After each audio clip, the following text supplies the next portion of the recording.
welcome. You're watching The Social Network. Now, before we slip into our topic of the day, which is going to look at the first ever transparency report by Facebook, incredible actually that so many years after it was set up in 2004, they're now publishing their first transparency report. We're going to take a look at that in just a bit. But first, quickly to look at Chetan Bhagat. He's completely trending on Twitter today, and for all the wrong reasons, unfortunately. Let's bring up that tweet, which has in fact gone viral. That tweet that he tweeted earlier says the rupee is asking, is there no punishment for my rapist? And what an outrage it has created on Twitter. Every single person outraged and completely flabbergasted by the insensitivity and the crassness of that tweet. Let's quickly look at some of the reactions that have been coming through the day. One of the reasons that people are outraged as well is the fact that, of course, he has continued to defend that. There hasn't been a word of apology, and of course, that tweet was then deleted.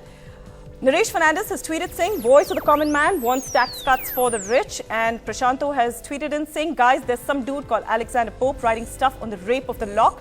Shall we outrage a bit and give Chetan Bhagat a break? Gabbar Singh has written in saying, makes a rape joke, then deletes it.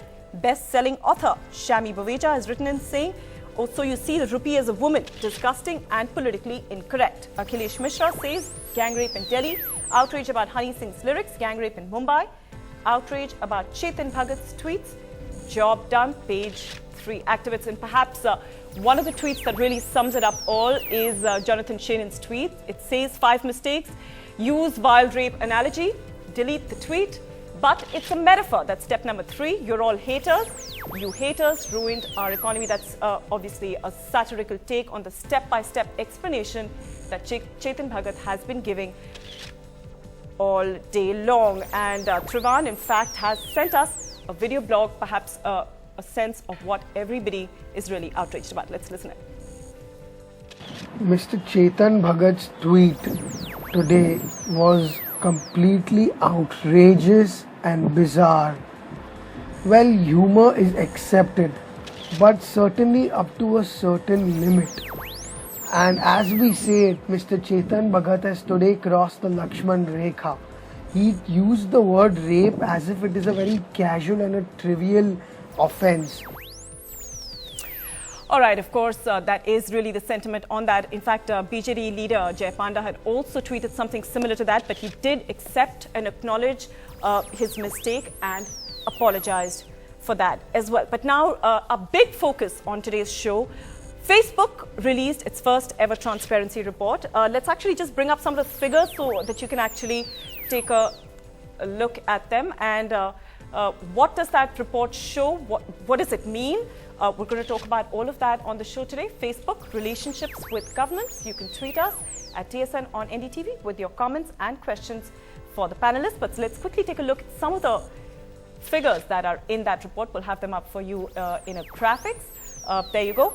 So India's data requests for the first 6 months of this year is in fact the number of requests are a little bit over 3,000, and this is the number of users affected is a little bit over 4,000.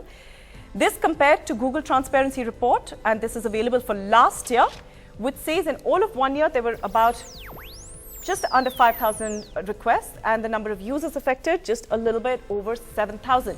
And then there's also that Twitter.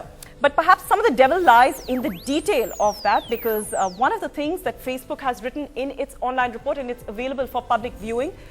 In fact, earlier it was only available if you had a Facebook account, but several media reports criticizing that particular step meant that they have now made it available to everybody.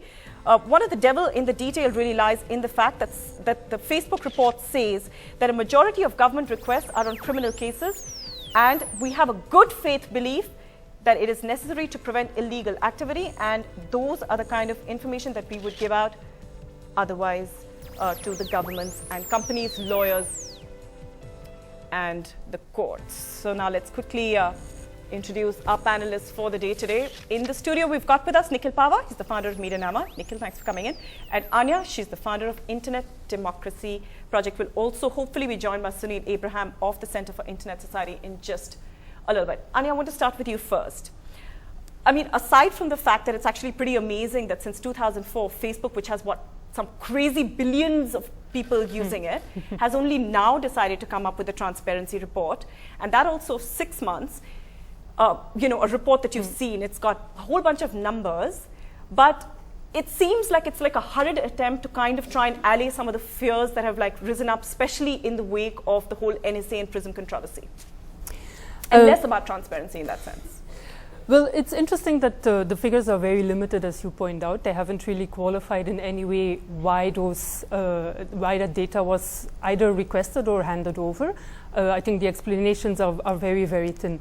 I'm quite sure, though, that if you ask Facebook whether this was hurried, that they will say no. Activists have been asking them to release the report for years now, I think as soon as Google started with theirs. They joined an international coalition recently of companies, the Global Network Initiative. And as part of that, I think there was additional pressure for them to release figures, so maybe that has played a role. But they claim to have been working on it for years, though I much agree that they could have done a much better job.